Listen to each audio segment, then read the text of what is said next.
My name is Randolph McLaughlin. I'm a tenured professor at the Elizabeth Howe School of Law at Pace University. I'm also a civil rights lawyer with the firm Newman Ferrara in Manhattan. It's a litigation firm.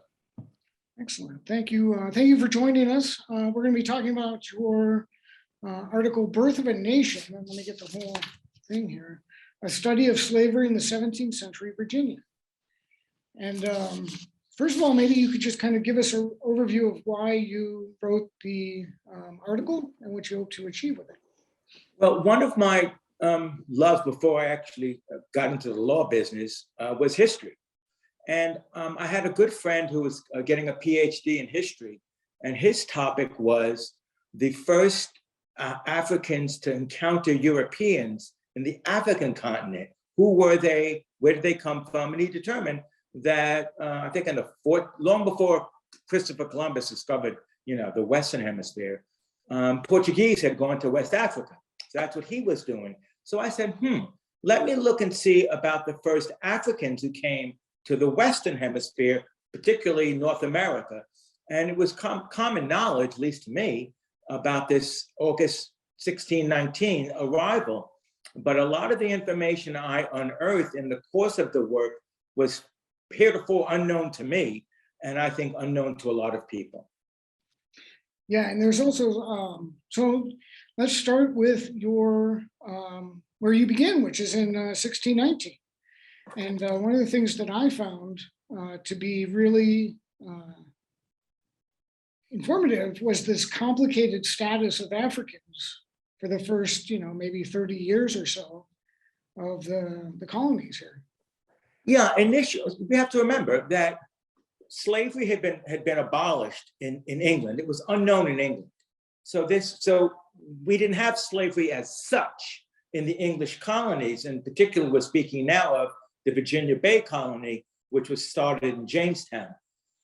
So where did this labor force come from? Initially, the labor force came from Irish immigrants who were being brought over as indentured servants, or poor English who were being brought over as indentured servants, and they would serve for a period of time and then be, quote, freed, given land and their wages or some sort of property.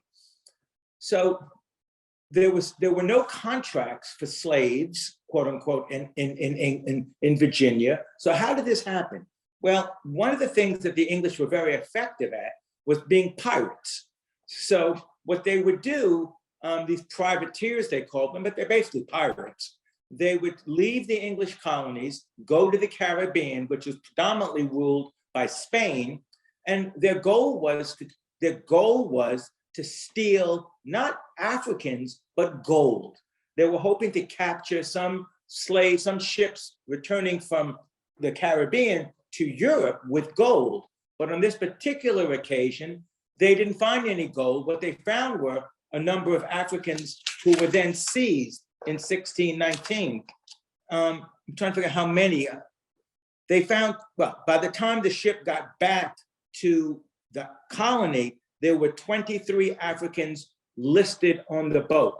Now, who were these Africans? Well, if they had gone to Cuba, which is where they were headed, they would have been enslaved. But again, there were no contracts for slavery of these individuals. Slavery was unknown in the colony. So what happened to these initial immigrants? I'll call them immigrants. They were put into a similar status to the white indentured servants. And they had the same protections of law that the white indentured servants had.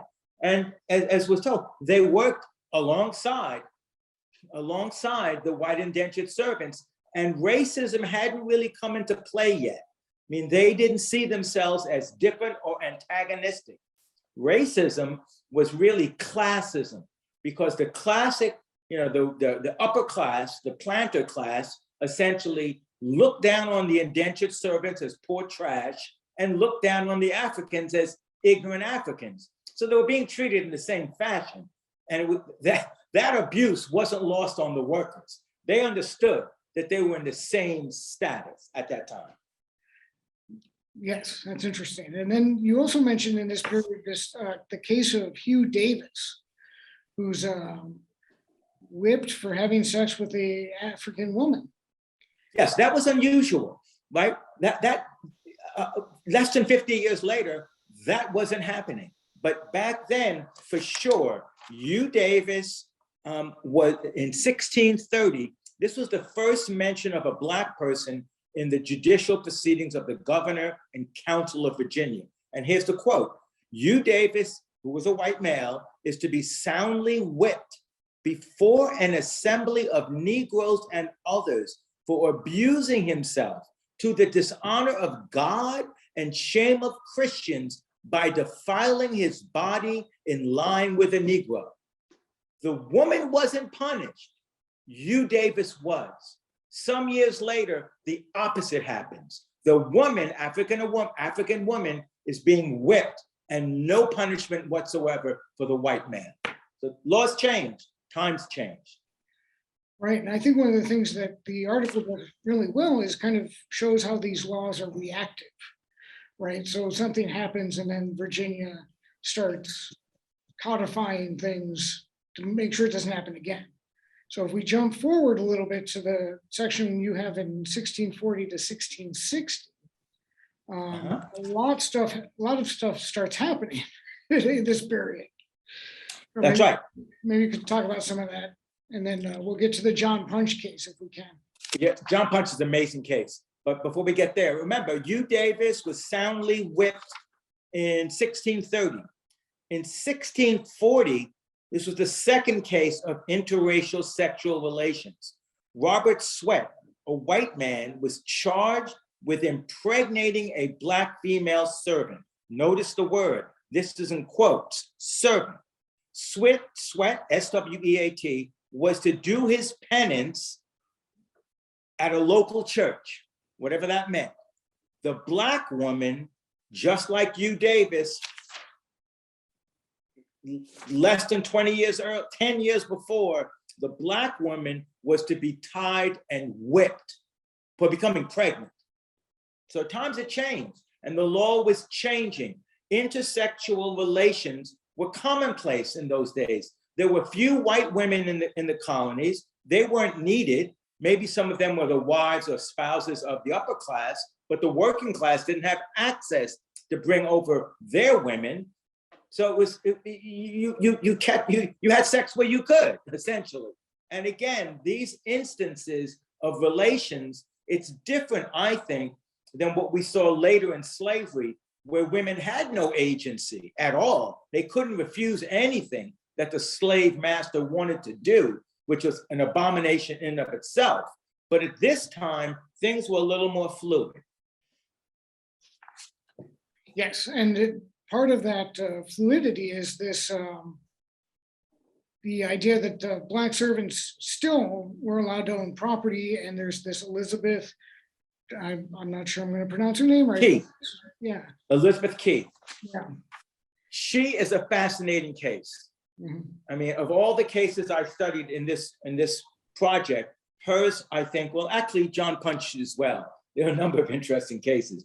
But Elizabeth Key, let's talk about her for a moment. So her father was English and free and white. Her mother was a slave. So she sued in the Virginia courts for her freedom. She claimed that she could not be held as a slave because, number one, she was a Christian, and Christians, according to the common law, could not hold other Christians as slaves. Same law applied to Islam. Muslims couldn't hold other Muslims in slavery, so you held Christians. Same thing, you would hold infidels in slavery, but not Christians. That was her first argument. She also argued that she could not be held as a slave because her father was a free man and her status under English common law followed the status of her father. Both of these arguments would later be unavailable to Africans who were trying to petition for freedom because the colonists altered English common law. But in this case, in 1653, the court agreed and freed Elizabeth Key based on these two arguments. She's a Christian, her father's free. The last record of Ms. Key is her marriage certificate to her lawyer, William Greenstay. Now, that's something interesting. I don't have proof of this, but I think it's highly unlikely that an African indentured servant was her lawyer. So more likely than not, that was a white man. So what does that tell us? That in 1653, there was no law in Virginia against miscegenation, interracial marriage, whereas it wasn't until 1967 that Virginia's laws against interracial marriage were declared unconstitutional by the United States Supreme Court. But in 1653, there was no prohibition against that in Virginia. Well, and I think that's interesting because it leads us back to the John Punch case. And if you want to maybe talk about how, what happened there. Well, John Punch, I only use this as a reference point. I have not done independent analysis of this. But according to Ancestry.com, and they published this some time ago, John Punch is related to Barack Obama through his mother. Now, people say, wait a minute, I thought his mother was white. Well, I guess race isn't so easily defined because John Punch, and there's some allegation that he's actually also an ancestor of Ralph Bunche, who became, as we know, the first African-American to ever win a Nobel Peace Prize because of his work in the UN. But John Punch, let's talk about him for a second. So in this particular case, 3 servants of a man named Hugh Gwyn, Gwyn, escaped and were captured. The 2 white servants were sentenced to 30 lashes and had an additional year added to their term of service. Punch, John Punch, was sentenced to serve for his natural life as a slave in 1640. It's the first reference of slavery in any document in Virginia. So this man, Punch, you couldn't sentence a slave to slavery. So the assumption then is Punch was not a slave, number one. Number two, it was clear that the whites and Mr. Punch were quite happy to run away together. They didn't have a problem. We called it, well, they used to call it running away, but I really think we should call it is escaping. That's what it really was. They were escaping from bondage. So that's an interesting case. It's the first case of a reference to slavery. And I also, yeah, and it is interesting that the 3 of them ran away together, and it was this mixed race group. But now talking more about some mixed race complications, the John Casor or Casor, C-A-S-O-R. Oh, yes, Yeah. 1653. Right, Yeah. the Johnson and Parker, yeah. Yeah, this is a fascinating case. I didn't, in the article, I detail it much more fully, so you can read about it. But this is a situation. So who was this guy, Anthony Johnson? He was an indentured servant, an African indentured servant. You can't really call them African Americans yet because there really was no America. There was only Virginia as such in 1653, maybe a couple other colonies, but the concept of America hadn't really emerged until sometime after that. All right. So he was a former Black indentured servant. And when he was freed from his indentureship, he was given 250 acres of land. That's a lot of land in a place called Northampton County. And it's reputed that descendants of Mr. Johnson's family are still in that county today, some members. So let's talk about him a little bit. He had a Black servant named John Casor, C-A-S-O-R. Casor contended that he was only a servant and couldn't be held as a slave.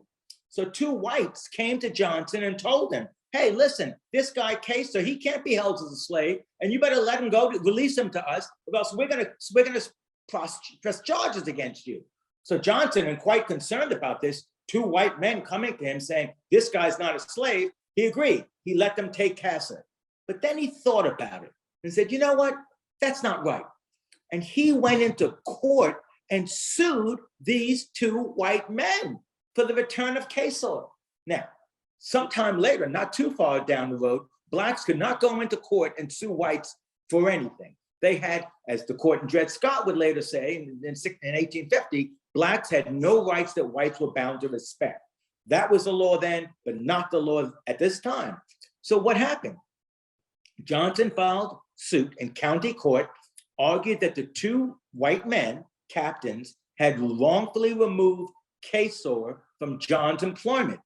In 1654, the court ruled that Kesor was a slave and that the two white men who had been sued by Johnson were to pay him all the cost of the lawsuit.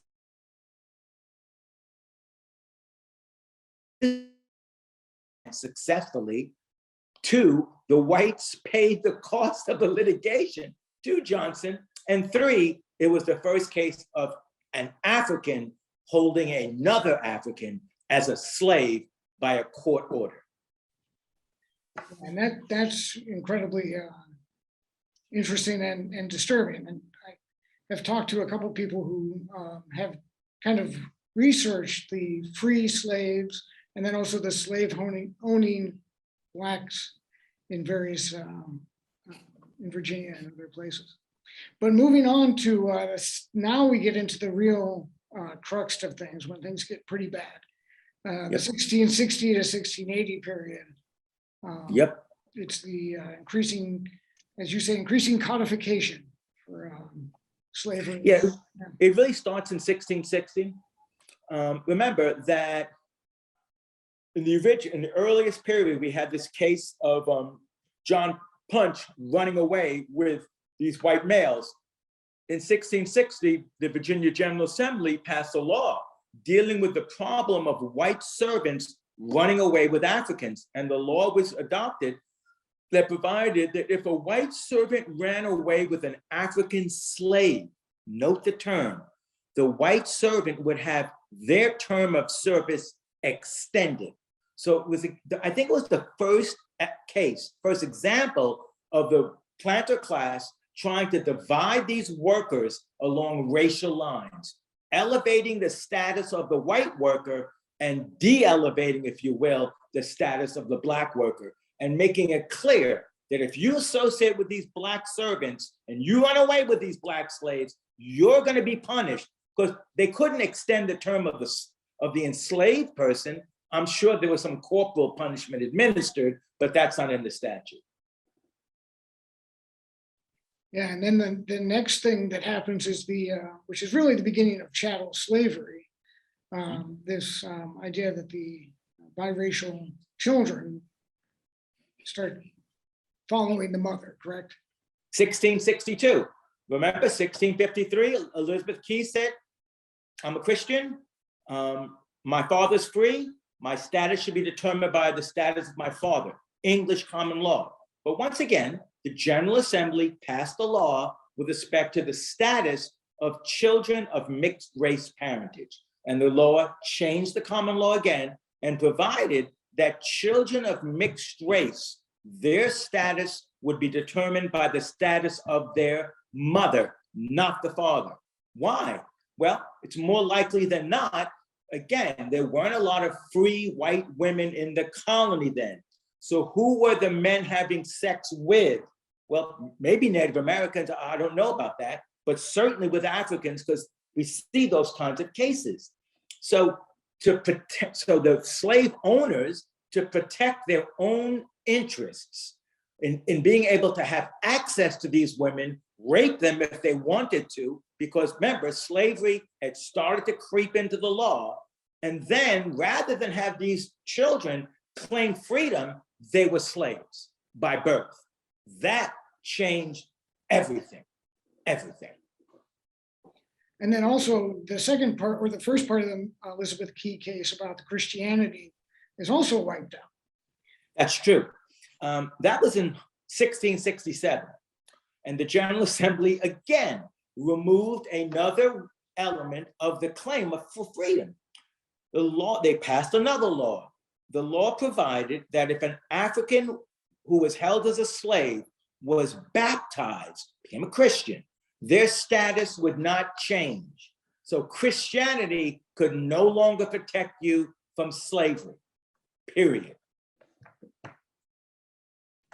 Yeah, and then we have a couple more here about corporal punishment, Blacks, Native Americans, and then the real thing in 1671, I guess, with slaves considered willable or, the same as ox Yeah, property. property. That's right. Well, in 1668, it's interesting. General Assembly passes a law that masters could only inflict moderate corporal punishment if the white ran away and was recaptured. Moderate corporal punishment, whipping, essentially. And that's not, I'm not, saying that's a great thing. But when you compare what in 1669 the Assembly did, they passed a law relieving a master from criminal liability if he killed an enslaved person during the course of, quote, punishment. The act further provides that the reason why such acts would not be considered murder was because the master would not have intended to destroy his own property. So now we're pure chattel slaves. We're just a piece of property. And that was really the beginning of the end, if you will. Oh, 1670, we haven't talked about this yet. A law was passed that prohibited Africans from purchasing white Christian servants. So now an African could only purchase Black Christians. Well, why was that law passed? Because Johnson was importing Irish and poor whites into his farm. That's why there was no prohibition against it. But now, no, they could not do that.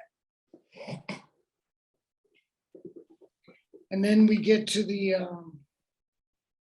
I guess the fact that Bacon's Rebellion changes everything. Everything. Bacon's Rebellion sets us on a course that we're still on to this very day, in my opinion. And what's that? So who was this guy Bacon? He was a general, and he was and he'd been very successful in the colony. He led a rebellion because there was some agitation growing within the colony of former indentured servants, white and Black. Where were they given land? They weren't given the best land in Jamestown, what's called the Tidewater region, which is lower and a lot of water, it's a lot of, it's fertile land. No, the servants, when they were freed, were given land that bordered Native Americans' lands, the rockiest, least, able to farm. So there was a lot of pressure on these indentured servants. Remember, there was no welfare system. Either you lived or you died. If you couldn't feed yourself, you died. That was the end of it. There was no social welfare net at that time. So Bacon led a rebellion of former indentured servants, whites, Black indentured and Black slaves. They rebelled against the colonial governor and burned Jamestown to the ground, sent the troops out. It's literally threw out. And so for a period of time, there was a free society. And too bad it didn't last, because this was a society of Blacks and whites being treated as equals, no differentiation. They had fought and won their freedom. But the British, as is their habit and their tendency, once they're defeated like this, they bring a bigger force. So they did. They sent another force, more troops, and they overthrew the rebellion. And this rebellion taught the white planters a valuable lesson, that the workers were uniting against their common enemy. That after Bacon's Rebellion, the status of Africans as slaves became much more commonplace, whereas the protections of white servants through newly adopted laws began to continue, but in an exacerbated level, to separate workers along racial lines. Yeah, and maybe we could go through some of those acts and codes that started to do that. Sure. In 1680, yeah. General Assembly again passes the first laws dealing with slave insurrection. Not that there'd been any, well, actually, 1676, there was Bacon's Rebellion. So 4 years later, we get a law being passed about slave insurrections. One, Blacks were prohibited from carrying weapons because they most likely carried weapons in 1676. It was illegal for Blacks to leave the property of their masters without papers. If they did, 20 lashes just for walking off the property. if any black, slave or freed, raised his hand against the white, 30 lashes for every offense on his bare back, well laid arm, which means with all due force. It's horrible. If a black escaped and resisted capture, not only was the slave master free when he kills him, but the slave catcher was also freed if in the course of capturing this freed African, the slave catcher killed him. So no penalty at all for that. That was 1680. 1682, they tightened the screws on Christianity more. Now the General Assembly passed another law that provided that all blacks who entered the colony would be slaves unless their native country was Christian, even if the black person had been converted to Christianity. So now you're a slave by birth and origin. The only country in Africa that was Christian at this time was Ethiopia. And no slaves came from Ethiopia. So they weren't really dealing with Ethiopians. They were dealing with West Africans. And there were no Christian countries in West Africa. So any African now was put in the status of slave, period. 1691, it keeps getting worse. If a white married a black, they'd be banished from the colony. And if an African was freed by the master, he was to be paid for his transportation out of the colony within 6 months after freedom. So they didn't want free blacks hanging around. And they were going to banish miscegenators, if you will. Whereas before you saw Elizabeth Key, 1653, she married a lawyer. There was no banishment for her. But there was, as I said, they were closing the doors.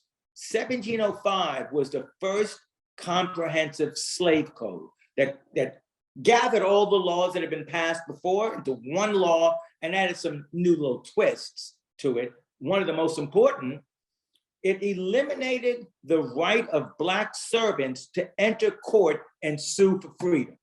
Couldn't do it anymore. So all those cases I referenced, no more. The screws have been totally turned. The doors of freedom have been completely closed. Yeah, and I think in your conclusion, you talk about how race was used to divide us, and then the blacks become properties while whites are given some protections and some lift up, but enough to make it different. That's right. I mean, that's exactly what happened. I mean, Virginia was a blueprint for slavery. What they did in Virginia would be replicated across the South. But Virginia, just like it being the home of Jefferson and the Declaration of Independence and freedom, it was also the birthplace of slavery in this country. So I think it's relevant to look at that era and see how did we get here? And are we doomed to be in this place? Well, I fast forward now to the Reconstruction era. And there have been periods in history when this effort to divide workers along racial lines failed. They were short-lived because the forces of reaction were very strong. And listen, the ruling class knew there were more white and black workers than rulers. So we couldn't have these people relating to each other and bonding with each other and running away and marrying and fighting for their freedom together. We have to separate these people. So when was the next period when I think blacks and whites had a common goal? That was in the post-Reconstruction, in the Reconstruction era, post-Civil War. There was a populist party that challenged white supremacy. White planters, white workers, black workers formed their own party, and it was called the Populist Party. Now populism means right-wing conservatism, but then it didn't. Populism was a different animal. And the leader of the party was a man named Thomas Watson. He would later succumb to racist ideology, but not initially. He wrote that black and white workers were being crushed by the ruling class and that they should see a similarity in their cause and remedy. So this effort of blacks and whites together in the Reconstruction period was lost very quickly by something called redemption, it really was a reversal back to slavery, but by a different name. They called it black codes. They called it segregation. In the 1970s, we would call it apartheid, but that's what we instituted to make sure these people didn't see each other as having any interest in common. So was there another period when this happened? Yes, there was. In the civil rights movement of the 50s and the 60s, Cheney, Goodman, and Schwerner, two young white civil rights workers coming from New York, went south to Mississippi, were doing civil rights work with a local man named Cheney, who was Black. They were all lynched. They didn't call it a lynching, but anytime you kill someone without due process, in my mind, that's a lynching. So they killed him. But whites and Blacks fought for the civil rights movement and were very successful. But again, 1968, along comes Richard Nixon with his notion of destroying the solid South, because the South had been consistently voting Democratic ever since. But here's an interesting thing. The Southern Democrats were later called Dixiecrats because they were arch right-wing Southern conservative segregationists and racists. So what Nixon did was to break up the solid South, because as Johnson said in '64, once he signed the Civil Rights Act of '64, once he signed the Voting Rights of '65, he knew that he was losing the white Southern worker. They were going to abandon his party. And Nixon knew it also. And he played to that racist fear of whites getting less, being devalued, and Blacks getting a little more protection from the law. So that's where that started. Reagan took it on steroids when he went down to Mississippi, literally Philadelphia, Mississippi, right where those three men were lynched, and began his campaign based on states' rights. States' rights is nothing more, in my opinion, than a euphemism for racist rights. The ability for state law to pass racist laws. Now we're seeing more than just racist, we're seeing misogynistic laws that are trying to ban abortions all across the country. Whether I agree or disagree with that notion of whether you have a right to, the law, right now, the Constitution still protects the right to an abortion. Right now, I'm not so sure how long that will last. And then, of course, Mr. Trump took this same notion of divide and conquer on steroids.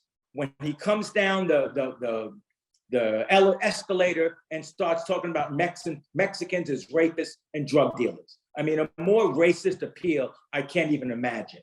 He took the cover, if you will, or the sheet off of racism in America and said, this is what I'm about. I'm about appealing to the racists in America who hate people who look differently from them. And then that leads us directly to January 6th, which was an effort to overthrow the government.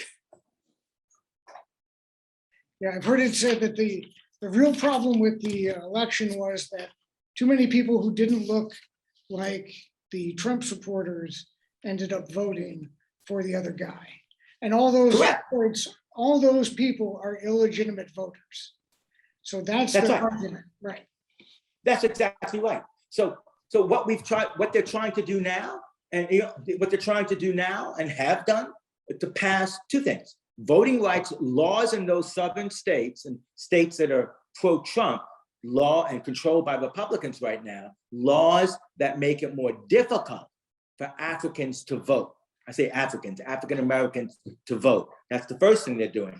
But the second thing, equally disastrous, is Republican legislatures, based upon the 2020 census, are now redrawing the lines in those states to increase their power.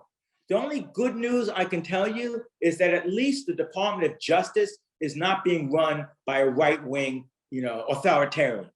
Because the Biden administration, and I don't agree with everything they do, obviously, I've never agreed with anything any president's ever done, but at least they have an active voting rights section and an active Department of Justice, and they are intervening and suing in these states to try and reverse these draconian laws. But I can't tell you how that's going to play out.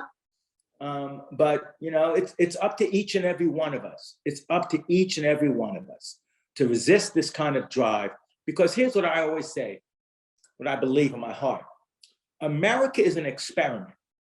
That's what it is. I say an experiment. Every nation from the world, every nation, every country comes here. This country was founded on the myth of democracy. It was a myth. Why do I say that? Because when the country was founded, only white males could vote, and only white males who own property can vote. So who did that disenfranchise? Practically everybody. It disenfranchised the women, and it disenfranchised white men who couldn't own property, who were workers. So that's the early period. And the struggle in America, in my opinion, has been the struggle of the people to vindicate their rights to democracy, to expand the notion of democracy. Where was the first expansion? Why, in 1865, when the 15th Amendment was passed, it said, you can't discriminate against people based on their race when it comes to voting. And then later, in the early part of the next century, women got the right to vote. And before that time, we had eliminated the property qualification.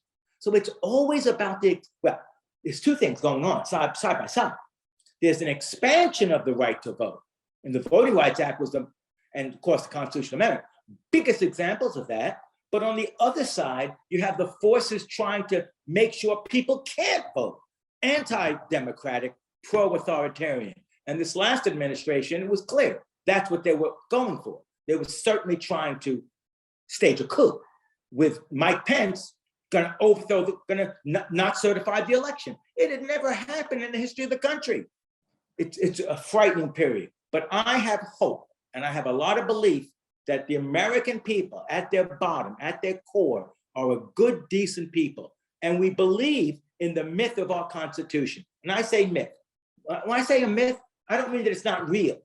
But the only way our rights become real is not because they're written on paper. That's the myth writing part. They become real when we make them real. When we either go into the streets, like the Civil Rights Movement, we go into the courts, like we did in the 60s, we go into the legislatures, and we fight for change. That's how we do it. Not by picking up guns, not by picking up American flags and ramming it down the face of law enforcement officers as they're trying to stop an insurrection. No. As one of my friends told me years and years ago, he's an African and was a freedom fighter. And he said, you Americans, you want to, the radical left in America used to, certainly in the 60s, want to talk about revolution. And he said to me, that's absurd. He said, you have something in this country we don't have in my home. You have the right to vote. You can, by peaceful means, overthrow your government and change the course of history. And we've done that in this country time and time again. But the forces of reaction are still afoot, and they're very active these days.